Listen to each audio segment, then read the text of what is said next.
LawFlip, objection, your honor. Turn the game upside down. LawFlip, objection, your honor. Turn the game upside down. Okay, welcome to LawFlip. It's a conversation about law, life, Persians, Black Lives Matter, and so much more. I'm Benjy Smith, and our guest is one of the founders of CPLG Law Group. He's sometimes referred to as the hipster lawyer. He's always putting out thoughtful content on legal and current events. I'm excited to have Sahm Manouchehri. Let's flip the game upside down. Welcome, Sam. Okay, so before we get started, so this show is all about entrepreneurship, how to keep things positive, how to find a way to be a happy entrepreneur. And we just lucked out that we happen to have Sam coming on here to talk about all this stuff. He's perfectly suited to talk about all things law, life, the current civil unrest. I just want to say that I speak for myself and for our podcast, for our law firm, Smith and Benowitz, that there's no daylight between the movement and ourselves. We're completely supportive of social justice and overcoming racial inequalities. I try to live it and breathe it every day. To the extent that I need to be enlightened, I'm all ears. And while we all go through struggles, I've personally never had a knee on my neck, either literally or figuratively. And so it frustrates me that a lot of my fellow privileged brothers and sisters aren't as open to not having the right ideas about these things. But that's one of the reasons why I'm so happy to have an enlightened brother, Sam, to come on here and talk about these things. So we'll touch on entrepreneurship, we'll touch on business, and we'll talk about these important issues of the day. And so just to introduce you, Sam, you grew up in LA, right? Yeah, I've been in LA since I was 6 months old. High school, college, law school, all in LA. I'm a diehard Los Angelino and a huge Laker fan, huge Dodger fan, USC football, UCLA basketball. So yeah, no, I feel you. The discussions of what's going on these days is surreal, to put it simply. I just saw a post this morning where the discussion is that we have a pandemic, we have 45 million people unemployed, i.e. Great Depression, compounded with social unrest. It's like 1918, 1930s combined with 1960s. It's a perfect storm of chaos. And absolutely. Somebody asked me the other day, when do you think the protests are going to end? They got nothing else to do. You got 45 million people without a job that have been cooped up in their homes for 3 months, where the stress of, luckily for you and I can work from home. I've been working from home since March 10th. A lot of these people, they're not making any money. They're working off the stipend. So if you got social unrest, no job, no money, what else is there to do other than go out into the streets?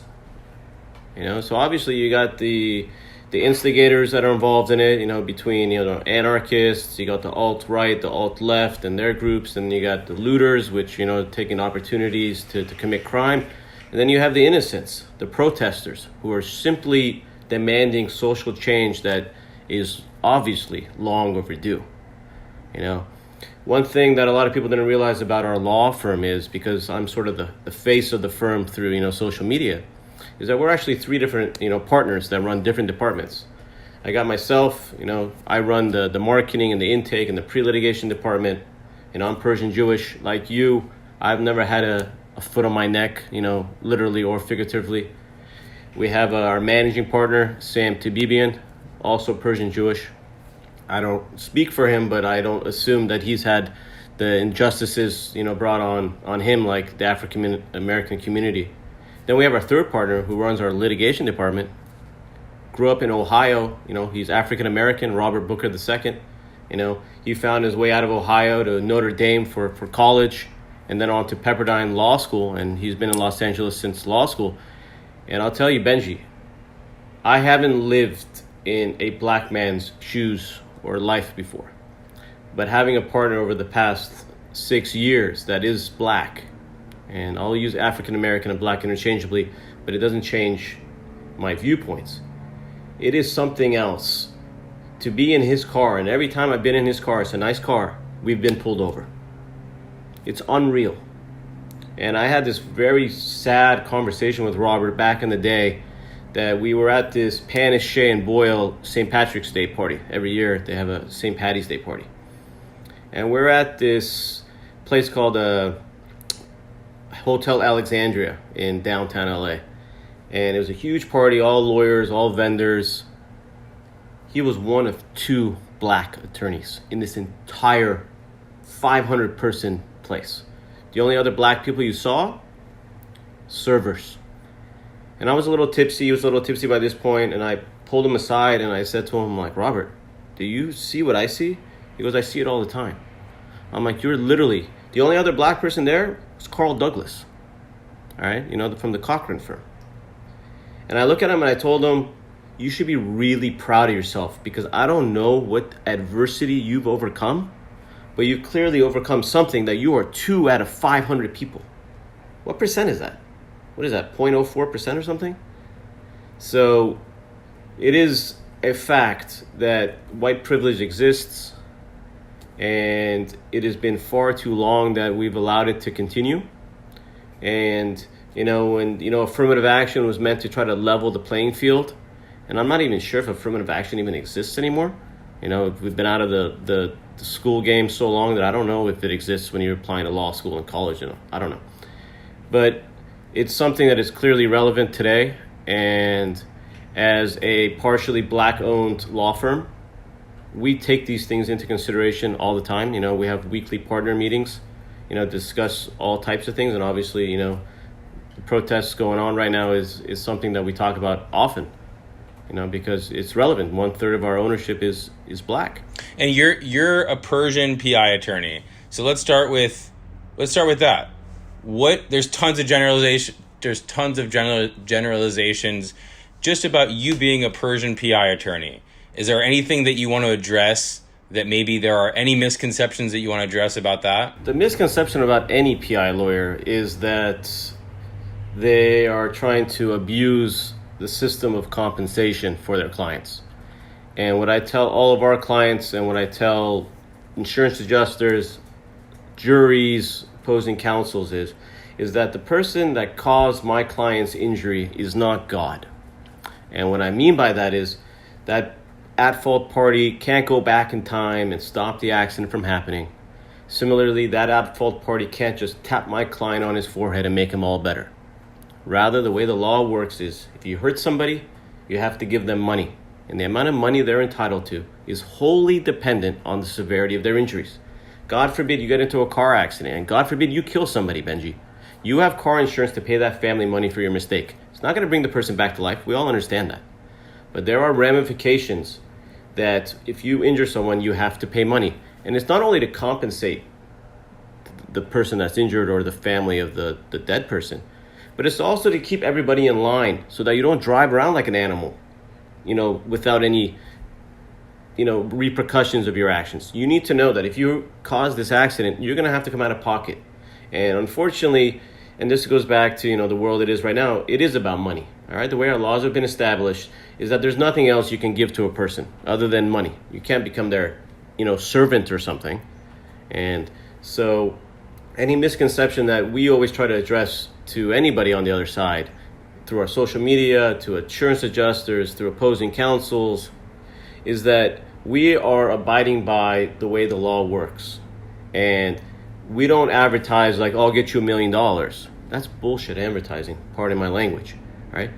We advertise that we'll get you full compensation for whatever your injuries are. If they're lesser, then you're entitled to less money. If they're higher, then you're entitled to more money. And additionally, if, for example, we specialize in traumatic brain injuries. If you don't have a TBI, I'm not going to have you go bash your head into a wall to create one. No. My job is to ensure that you get all the medical treatment you need so that you are fully back to health prior to us making a demand for money on your behalf. And that's simply because we want to make sure you get full compensation, and we want to make sure that you're fully diagnosed before we settle your case. I can settle your case for $20,000. All of a sudden you need a surgery after it's settled. It's too late. Sure. That lawyer messed up. Yeah, so as a Persian Jewish attorney, Persian Jewish person, Persian Jews are a minority population from Iran. Do you have any insight into why so many in the Persian Jewish community are so comfortable with like a right-wing authoritarian leader like Trump? Yeah, Israel. I'm a huge Zionist. I won't ever discount it. I believe that everybody deserves to be a majority in their own homeland. All right. As a Jew in America, both of us, we don't have any guarantees that this alt-right neo-Nazis don't come to power, and they kind of have. Okay. Trump is pro-Israel. No, he's not pro-Israel. All right. He is doing that in order to, one, gain the Jewish vote. Number two, is to appease those radical Christians that think that Jews need to be in Jerusalem for the Messiah to come back. But to be very blunt, and I can't speak to other Persian Jews, but this is my opinion that you're asking. And my opinion, as I do believe I have a good pulse on our community, is one that is very pro-Israel, even to the detriment of Israel. All right? Or feigning to be pro-Israel. Yeah, I'm not a big fan of Netanyahu either. I'm a political science major from UCLA. I am heavily into Middle Eastern history and Middle Eastern politics.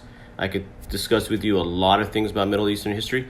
But what I do know is that you cannot force on the Palestinians that this is the settlement that we agreed to, and that's it. No, you're going to have protest and intifada and all this stuff for a long time. So just like you can't necessarily negotiate with Hezbollah or Hamas that want it from the river to the sea. That's not a starting point. You're telling me you want all of it. Then I'm going to tell you back, I want all of it. That's not a negotiation. Everybody knows that in order to be a successful negotiation, both parties have to give something, and both parties have to feel that they didn't get everything. That's simple negotiating. So, to be blunt, to answer your question about Persian Jews being pro-Trump, and I had this conversation literally yesterday with a bunch of my friends, they all agree that Trump is not a good person. I don't think anybody can argue that Trump is a good person. No, he's a bad person. That is indisputable. I don't care if Brian Panish is trying to argue it to a jury. No one is going to convince this guy is a good person.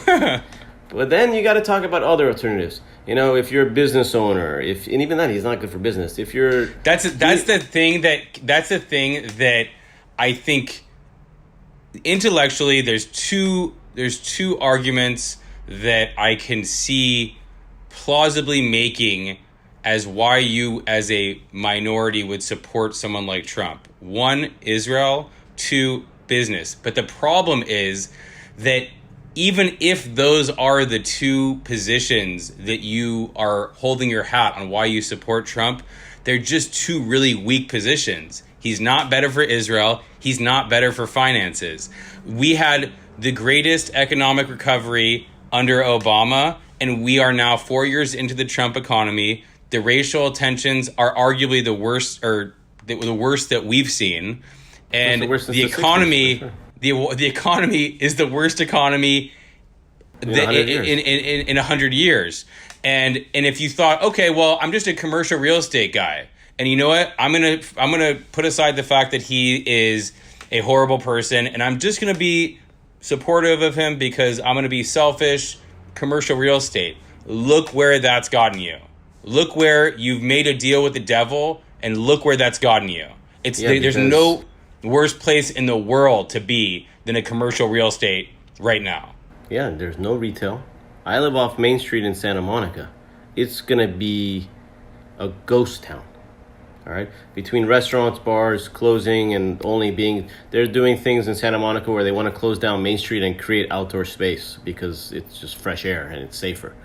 But what I've learned is that Trump was good at selling short-term gains. But with long-term, and this is where we are now, we finally hit the long-term where it's all crumbling, right? I got a bunch of money in the bank. Do you think the bunch of money I have in the bank is worth as much as it was before they printed $5 trillion? No. And I want to clarify something too, because a lot of people are going to say you're blaming Trump for Corona. No, I'm not blaming Trump for Corona. I'm blaming him for his complete lack of and utter buffoonery, moronic, idiotic response to it. that is, if you just have if you put this, if you had Panish versus Panish arguing the case, both sides, it would be impossible for the one defending Trump's position to say that he didn't exacerbate and throw oil on this COVID and riot fire. Look, he created the perfect storm that we are in. Right? His lack of acknowledging that this worldwide virus is going to come here. It was not a question of if. It was a question of when. We're a global society. All right? It's as simple as somebody getting on an airplane and coming to, America. That airplane, by the time it lands, that entire airplane's got corona, and they're just asymptomatic at that point because it's during the incubation period. But number one, he created this because of lack of preparation. All right, both in acknowledging it at first and ultimately in doing contact tracing, testing, PPE, pretty much telling the states that you got it on your own, go fight each other for this. As Californians, we have a lot more leverage and a lot more money than smaller states, so we might have been able to, get the PPE, but that's not right. We're a community, we're one country. So you foster that, the lack of preparation, which then in turn required all local communities and governments to act on their own, while that's why we have some states are open, some states are closed, as if there's these borders around us that is, protecting us. No, we had to have a unified approach to this. So now we're in a situation where everybody closed down. Now you got a bunch of people with corona. Fortunately, they didn't inundate the hospitals. We did flatten the curve while we try to, find a cure or a vaccine or a treatment for it, so that we don't completely shut down our health, all our hospitals and the entire system would have got shut down, right? It would have been complete chaos if we didn't flatten the curve. It would have just shut down every hospital. It would have been incredible. So we avoided that because of local prevention. But then as a result, now we have everybody either jobless or furloughed or working from home, and without a lack of leadership. Understanding how long is it going to be like this? What are we doing? What am I going to do when I get out of the house finally? Complete lack of leadership leads to chaos. Yep. All right, this is not. I'm sorry to bring it back to the Persian thing. I just want to button it up one thing.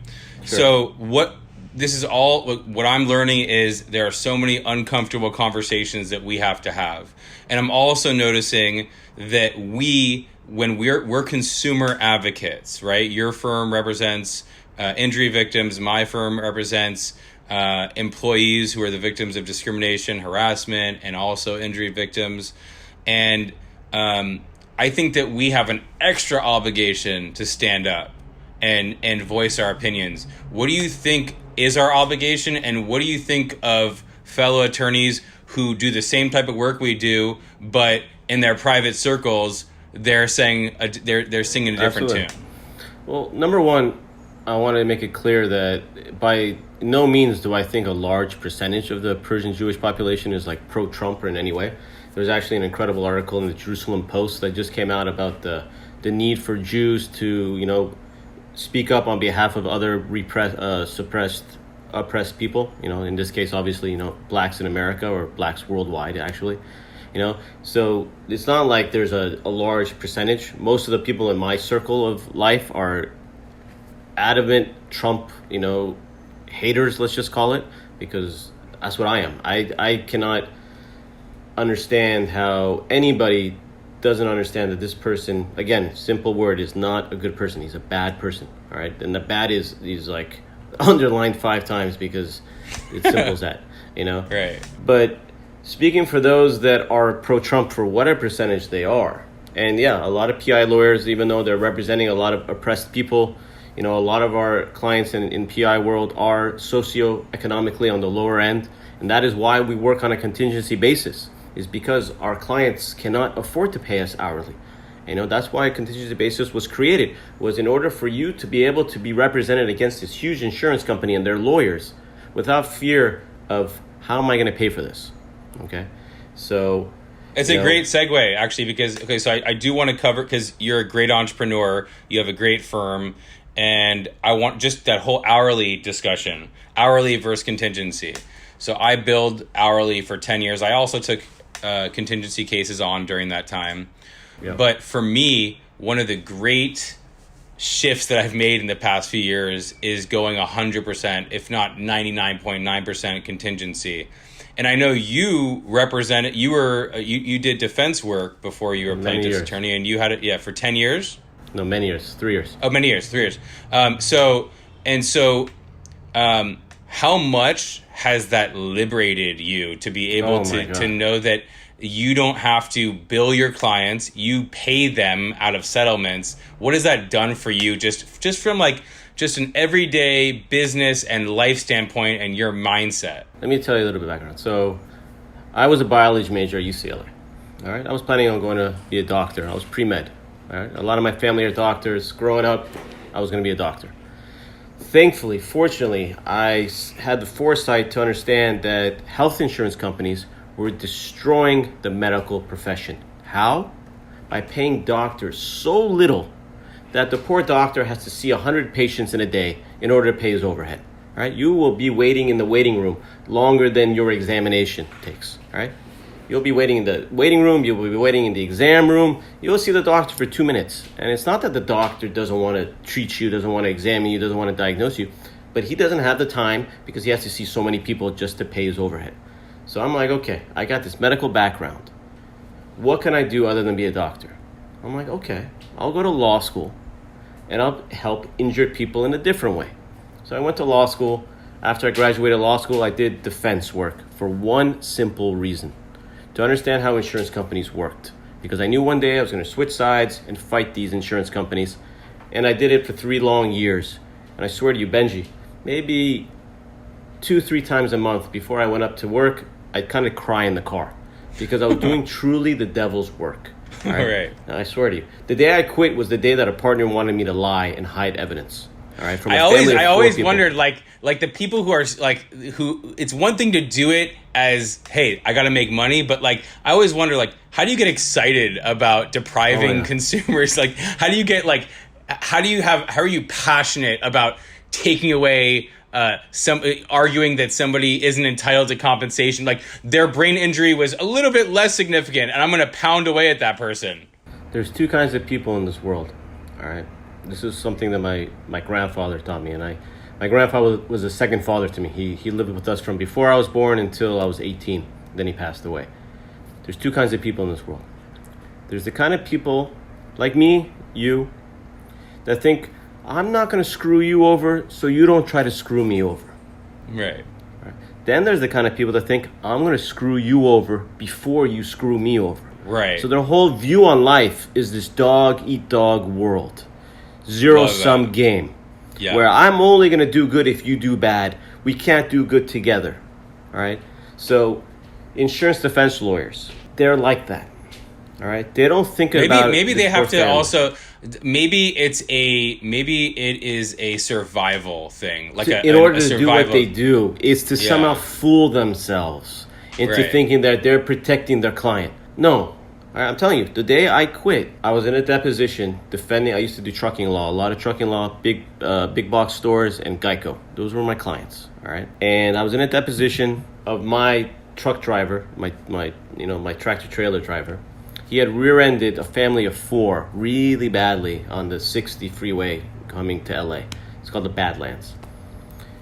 Rocked them, Benjy rocked them, and I'm in his deposition, and unfortunately for the family, their lawyer wasn't the greatest lawyer. I remember the guy. I don't know if he was a special appearance lawyer or just a bad lawyer. And he's asking my client, the standard questions. And all of a sudden, my client, says, oh yeah, I knew my brakes had to be replaced because a month before at the inspection, they told me I need to change my brakes. I'm like, whoa, where'd this come from? And all of a sudden he says how there's some report. I'm like, I haven't seen any report. I produced the discovery responses, He signed the verification. So I kind of and I got my duty to my client, I have my ethical duty. So I kind of, fooled the plaintiff's lawyer to let me take a break and go consult with my client outside. I go outside, I remember the guy's name, Pedro. I'm like, Pedro, what's going on? What are you talking about? He goes, oh no, I told Mr. I don't want to say the partner's name that was above me. I told Mr. So-and-so. So I call Mr. So-and-so, the partner, up. And I'm like, so-and-so, I'm in the depot. He's telling me that there's some report, blah, blah, blah. He goes, end the depot now. I'm like, what do you mean? He goes, I don't care what you have to say. End the depot now. Yeah, we didn't produce those records. We hit him. I'm like, what the hell? So I did my job. I fooled the plaintiff's lawyer to well, let's continue this depot. And I really think it was a special appearance attorney. You got to realize this is like 15 years ago, 14 years ago. I'm like, I got to go, blah, blah, blah, family emergency. And he just let us go. I go back to the office and the partner tells me the truth, lied. I quit right there. I'm like, I'm out of here. Wow. I'm like, I don't so know okay, anything so because there are so many people that are living as kind of miserable lawyers, and they're not really enjoying their existence. Because look, for a lot of us who are lawyers, particularly, our jobs are really important to us. That we get a lot out of them. It takes a lot of our day. It's super emotional. You're dealing with real people's lives. So just and I find you to be somebody who enjoys what you do. I want to talk. Yeah, you love what you do. So tell us about how many employees you have and how you guys operate to keep not only yourselves but your people that work with you happy. Okay, we're about 45 people, I think, and we're corporate in structure, but not in environment, quality of life. All right. And I've been an employee before, obviously, as an insurance defense lawyer. And when I was solo, was the same thing as when we founded Century Park Law Group, was that even though we wanted to have a corporate structure, the lifestyle was one where, we wanted to be a family environment. All right. And we built our office in order to draw the best staff that would appreciate not just, the salary, but the work style, the environment. So what everybody needs to understand is there's this debate between defense and plaintiff side about which side is the light. And I come to the light. I've been on both. All right. I will tell you the fact that we work on a contingency basis is the simplest evidence to prove that we are the righteous. All right. A business model where you only get paid if your client gets paid is only a successful business model if you're on the side of the righteous. All right. If we were on the side of wrong, it would fail. We would fail. All right. So as a former defense lawyer, as a former business litigation attorney, I used to be a trial lawyer. All right. The only reason I don't do trials anymore is doctor's orders. All right. I got too passionate about it. All right. The amount of disdain I have towards insurance companies, their adjusters, and their lawyers is very high because I used to be one and I know the shadiness, like I was telling you with the trucking case. So I used to represent, in trials. I was a trial lawyer, and my doctor told me, your blood pressure is too high. What's going on? I'm a small guy. I'm 5'5", 135 pounds. I don't have any weight issues. I don't have any health issues, thank God. Knock on wood. But he said, your blood pressure is crazy high. Why? It's like, do you yell a lot? I'm like, yell a lot? I'm like, I yell, numerous times a day. Like, what do you mean? I'm like, I yell a lot because I'm dealing with, these lawyers and these adjusters on the other side that are trying to act stupid or fool me like I'm dumb or something. And I kind of have to yell sometimes to get my point across. It's not the most effective thing, but I'm a very passionate person about this. And he told me, listen, Sam, you either got to stop yelling and getting so passionate, or you got to stop litigating because you're going to have a heart attack or die by the time you're 50. I was like, oh, shit. So I tried. I cut back, but I couldn't hide the passion. I couldn't. So to answer your question in the short, what we do is help the scared, the injured, the weak against big corporations. Okay? Because ultimately, the wrongdoer is represented by these insurance companies that have all the money. The 1% that owns the banks is the same 1% that owns insurance companies. Don't think they're not.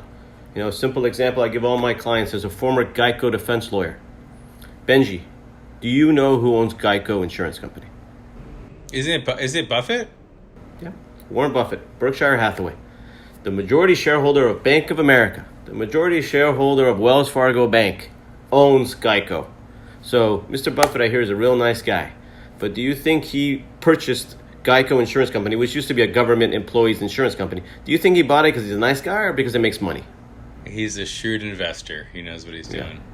And that takes me to another thing I used to do, coverage determination work. All right, I've seen a lot of people mimicking my statements on this, and it kind of cracks me up. Mimicry is the ultimate form of flattery, and I am flattered when people copy my lines.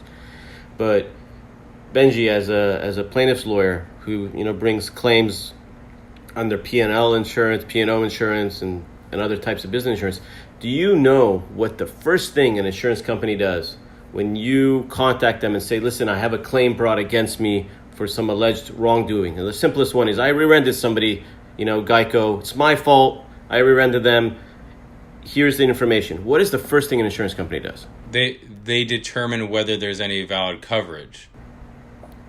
In other words, they're trying to find a way to deny coverage. Okay, they call it a coverage determination, and I did it. Where we want to make sure, no, I know I did it for 6 months, and I told my partners, I can't do this in the office. This is devil's work.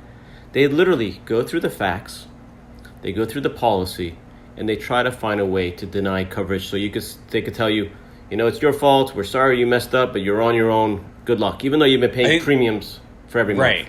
And I think that the point is that insurance companies have a duty to find coverage, but in reality, they literally have a list of boxes to check on how to deny coverage. And with all that being said, what do you think you do to keep your staff and yourself happy as a practicing lawyer that a lot of other attorneys are not doing, and they're not getting the joy out of the practice? I appreciate my staff's hard work, number one. Number two, we overstaff at the office, or we try to, constantly. All right, we have different departments of the firm where I don't understaff. We overstaff, all right? And that creates more business. It just does. You build it, it comes, all right? Number three, we provide full benefits, obviously. I know not obviously, a lot of firms don't. We pay beyond fair salaries. We create a great work environment. And that's not only in the way the office was designed and built. We built our own office. We have an outdoor patio. That's a huge, especially with Corona now. That our break room is outdoors on this huge outdoor patio. You've been to the office. And one of the best. I have to say, one of the best offices I've ever been to. I would honestly say it is the best office I've been to. Okay, fine. Yeah. But the only thing that even comes close for me is the Green Berlet view. Oof. But and your ability to walk downstairs and be on the beach. But as an office, on just the office alone, I'm gonna give you guys the nod. Green Berlet is 100 Wilshire Building, right? Yeah. Oh, that's an incredible. I've been in that office back in the day. I had a deposition. I don't know if it was their office. It might have been Green Berlet because I was defense at the time. I remember. Yeah. And I walked in and I saw the ocean view and the pier, and I have an ocean view where we are. And I was like, I was blown away because you felt like you were on top of the water. But really quickly on the ocean view, you live in Santa Monica. We all see your morning posts, your coffee overlooking the ocean. My morning meditation. Santa Monica, and I want to hear about the meditation after. So Santa Monica is a progressive but affluent town. What did you think when the protesting took place in Santa Monica, of all places? I understood why. It's back, I was around in 92 during the Rodney King riots. Obviously, I was a freshman in high school. And I didn't really understand why they're, destroying and protesting their own community, the rioters or the protesters. So I understood why they did the protesting in more affluent areas, because you want to bring it to our faces. You're protesting in your own neighborhoods. It doesn't have the same effect. You're trying to change the view of, white people. You're not, there's no need to, preach to your own people. You get it. You need to bring it to our faces. The thing that really, I'm totally pro-protest. I would love to be part of it. The only reason I'm not is Corona. I'm extremely worried what's going to happen in 2 weeks from now, when all these protesters that I'm hoping are socially distancing properly, but I don't think they can. I don't know what's going to happen to all these people, in regards to Corona. But the thing that really affected me was the looting. I saw with my own eyes, literally. And it really, really upset me because of the chaos that I felt. The anarchy was part of it too, It was a very scary world, I've been telling people that ask me, what is an anarchist? What's an anarchist? They didn't understand what it is. And the easiest way to explain it to people is like, have you seen Batman? Have you seen Joker? You know, those people that just want like the world to burn. You know, they just like want misery loves misery. You know, misery wants company. That's what an anarchist is. They want just total destruction, because that's kind of maybe their life right now. You know, so they want everybody to feel that way. Right. So even the protests yesterday, there was protests yesterday that I have a bullhorn, and I contributed from, trying to give energy to the protesters, just because I believe in energy fully, even though I'm, a devout Jew. Not devout, I eat pork and I don't go to temple, but I'm a big Zionist. But I believe in energy, all right? And my biggest problem with Trump is that he is completely negative energy. It's this perfect storm of chaos and shit is because of negative energy. We're all What do you do? What do you do? Just to give some thoughts to lawyers who, speaking of negative energy, it's so sad. I repeat it all the time, but only because I understand that space so well, and I can't even totally even explain my shift towards being so positive. It's kind of hard to pinpoint. What do you do? Because the moment I met you, I knew you had positive energy. What do you do with all the challenges of being a lawyer to keep positive energy and spread it? That's a tough one, because this is the way I was raised. Fortunately, I have a brother that's a year older than me that we're very, very close, and we have the exact same mindset. And I learned that it's because of my upbringing. Knock on wood, I have two loving parents, very strong family. Like I was saying it earlier, my grandfather lived with us. In our culture is when one of the grandparents dies, they stay with the youngest child, and my mom was the youngest. Positive energy is something that you have to be taught it, just like racism is something that you're taught. Okay, racism is a form of negativity as well. It's not a complicated thing. And I've talked to older people that we will not change their opinions on anything. And I've talked to, people with small kids, and I'm like, look, you're not going to be able to convince your dad or your mom to change their viewpoint, but you need to teach your child to be more encompassing. And, energy is a fact. I don't necessarily believe in religion. I don't believe in this. I believe in, being good, and it comes back to you tenfold. I believe in charity because of selfish reasons even. Because it brings back, a mitzvah or a good deed is completely selfish in nature. And There's nothing wrong with that. There's nothing wrong with that. Admit it to yourself, all right? It makes you feel good is a reason why enough, and that's a selfish reason, all right? Why did you give to charity? Because it did something for me, all right? I contributed to Biden yesterday. Not that I'm a huge Biden fan, but again, anybody but Trump at this point. I would vote for a clown over this clown. Yeah. Okay. Absolutely. It's not a complicated thing. I don't care. Literally anybody. Okay, so to leave it off on a positive note, what is the best word of encouragement you can give to anybody that's struggling in their career, no matter what they're doing, that there is light? Because they need to hear people like you that are at that place of light. So what's the light? You need to break that circle. All right. There's this, everything in life has a circle. And if you get into this, then it perpetuates the negativity. You need to break that. And I know it's easy to say it in these generalities. It's all about the minutia that you got to think about in order to get out of it. But it starts off with, you've probably seen the video of that military guy that says, just make your bed every day because it's a positive thing to do. All right. I wake up around 5:30 every morning. All right. I'm working from home the last few months. But even when I was working from the office, I'd be in the office by 9. So what I do every morning is I start off early because I want to be ahead. I feel like it's a race. Every day is a race.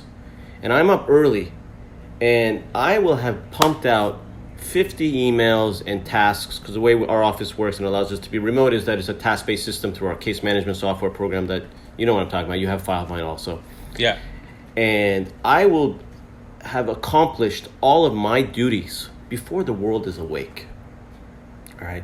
The reason I'm able to be on this podcast right now, and at 11:50 in the middle of the day, is because I've already achieved all my duties for the day. So to anybody, I swear to you, just wake up early and figure out what is preventing you from getting ahead. Make a list. Okay, I tell my wife this all the time. Make a checklist. We need lists. And check them off. And she does this. She kind of taught me this too, because all her life is checklists. So make a checklist on what is making you sad in your life, so that you can understand what will make you happy in your life. And what will make you happy is checking things off your list. If you're not sleeping at night because of stress, you need to stop procrastinating on what that thing is that you're stressing over and resolve it. And how are you going to resolve it? By making a list and checking it off one by one. And I promise you. I love it. Okay, let's move on to Deal of the Week. So let's go. This is a little bit softer topic here. I'm gonna say, well, it's not that soft, because mine is you have to have these uncomfortable conversations and check people. So a lot of us, have friends and family, and frankly, we have to check ourselves, right? Absolutely. So we whether it's explicit racism or just sort of implied, there's just no space for bullshit anymore. This is just, it's so clear. It's clear as day. You have to have uncomfortable conversations with people. And if they're not willing to adjust, you got to do your part. You can't, like they said, you can't just be not racist. You got to be anti-racist. And if you're going to live it, if you're going to profit off of it, like we do, off colored people, off black, brown, you got to live it. And when you look at your client or potential client in the eye, are you looking at them with compassion, or are you looking at them with dollar signs? And I believe that if you want to be happy, if you want to create a better life, you got to be a true believer. And so Absolutely. That's my deal of the week. What's your deal of the week, Sam? Again, I am a firm believer in energy, okay? Good and bad. And I had met this person, Gina Elise, all right? She had started this organization called Pinup for Vets. And it's a calendar of female veterans in like a 50s look. And it's a simple calendar that they sell. And they sell it to whoever. And with the proceeds of that, they buy medical equipment for veterans, because unfortunately, the VA is very, very underfunded. All right. We are a contributor to their calendar. We've given it to them. I'm actually having Gina on our Instagram live on June 3rd. All right. And unless that's today but my point is that deal of the week is go on to pinupforvets.com. This is the time that we need to support our military. Why? Because they need to realize that we're together.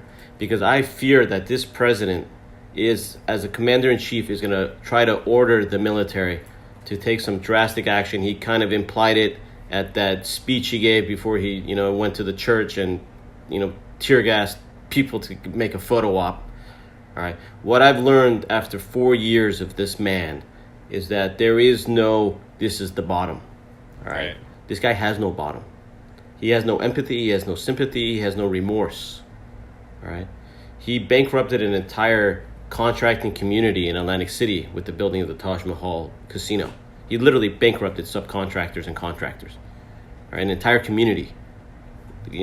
So deal of the week is support the military and our veterans so that they understand that it's not them against us. Because supporting the military doesn't mean being Captain Bone Spurs and being a fake supporter of the military and just saying it and really making fun of prisoners of war heroes like John McCain. Okay, that was a great deal of the week. Okay, legal tip of the week. So this is presented by Smith & Benowitz. We're an employment, personal injury, and class action firm. Sam, what is your legal tip of the week? My legal tip of the week is the same tip for every other week. You have to get full coverage car insurance. And what full coverage means is a little complicated. But what you need to get is the type of coverage called UM/UIM, uninsured, underinsured motorist coverage. Why does a person get health insurance? Why does a person get life insurance? Why do you get fire insurance? To protect yourself in a situation, in an accident. All right. If you get liability coverage only, meaning that it's only going to pay out to the other car if it's your fault, you're in a serious situation. If you're not in an accident that's not your fault, you get rear-ended, the other guy has no insurance, happens all the time. It's going to happen even more often because people are bankrupting right now. They're not going to be able to pay for car insurance. They're going to drive around illegally. The only way to protect yourself, regardless of who hits you, is by getting UM/UIM full coverage. So you don't have to worry about, is the person that hit me driving illegally or broke? Accidents happen. You get insurance to protect yourself, not to Great protect legal others. tip. That is a great legal tip of the week. I completely co-opt it. Okay, so my legal tip of the week is do not be afraid to complain about racism in your place of work. So race discrimination, it's illegal. Employers have a duty to prevent it, but maintain civility, follow the proper channels, complain about it, and retain an attorney. If you need to, you can call us anytime, or any other qualified employment attorney.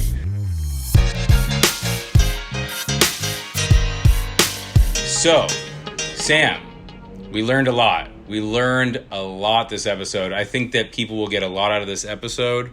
I think that it was a frank, honest conversation, and we appreciate you being so candid on the wide range of topics from entrepreneurship to how it feels to be a Persian Jewish attorney with having views that are nuanced. Right? You support the military, you support protesting, you don't like looting, and you did a great job of explaining what it means to be compassionate to those around us, to building a workforce that is productive but balances life and hard work in life. And please tell us where we could find you online and any parting words. Absolutely. My parting words are this: to young attorneys or old attorneys that do any type of contingency type case, do not look at your client like a number. All right? You're doing a disservice to his or her case. You're doing a disservice to your own law firm. You don't want to run it like a defense firm where they're just a number. I promise you, if you act compassionately towards your clients, you will achieve the goal of full satisfaction. I promise you. All right, that's number one. Number two, you can find us cplg.law is our website. Our handle on Instagram, as you know, we're very active on social media. Our handle on Instagram is @cplglaw. Our Spanish site is @cplgabogados. We're a full law firm handling from sign up all the way through trial. We don't refer our cases out to anybody. We have a full litigation department. We have about 50 law firms that refer their cases to us. We handle any type of injury case, and we do specialize in what's called premise liability. That's when someone is injured on somebody else's property as a result of that property owner's negligence.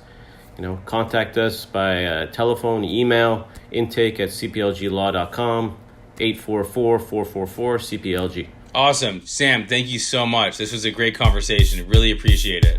Thanks, Benjy. LawFlip, objection, Your Honor. Turn the game upside down. LawFlip, objection, Your Honor.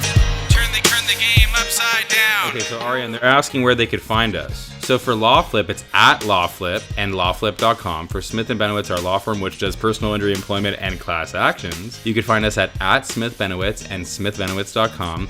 For the personal stuff, like where you're really going to find the juicy stuff, @Benjy Smith and BenjySmith.com, @WagesGuru and LewisBenowitz.com for Lewis. Oh, so LawFlip is produced, directed, and edited by the young legend Arian Tabibian. Visual effects and compositions by another young legend, Oren Azad. Intro music provided by Pen Practice. Pen Practice, what is it? Premium instrumentals for upcoming artists by the music industry's top producers. For more info, visit penpracticemusic.com. I had so much fun recording the intro song with my man Hilton Deuce Wright. Looking forward to hearing more and more from Pen Practice. So the LawFlip identity, this hot logo that you're looking at, created by Garret, Whisten, and Travis Nagle. Special thank you to Shai and Seth from the Horwitz Marketing Agency. A huge thank you to Aaron and Vanessa from Smith & Benowitz for endlessly dealing with all of our podcast bullshit. And lastly, A huge thank you to our beautiful wives, Julie and Lisa, for supporting our vision, and all the love to all of our 4 boys combined. Disclaimer, this podcast is made available by Smith & Benowitz for educational and entertainment purposes only. It is only intended to provide general information and opinions about legal and other concepts, and is not intended to be used as a source of legal advice or relied on for legal advice. By listening to this podcast, you understand that no attorney-client relationship is being formed between you and Smith & Benowitz or any of its attorneys. This podcast should not be used as a substitute for competent legal advice from a licensed professional attorney in your state.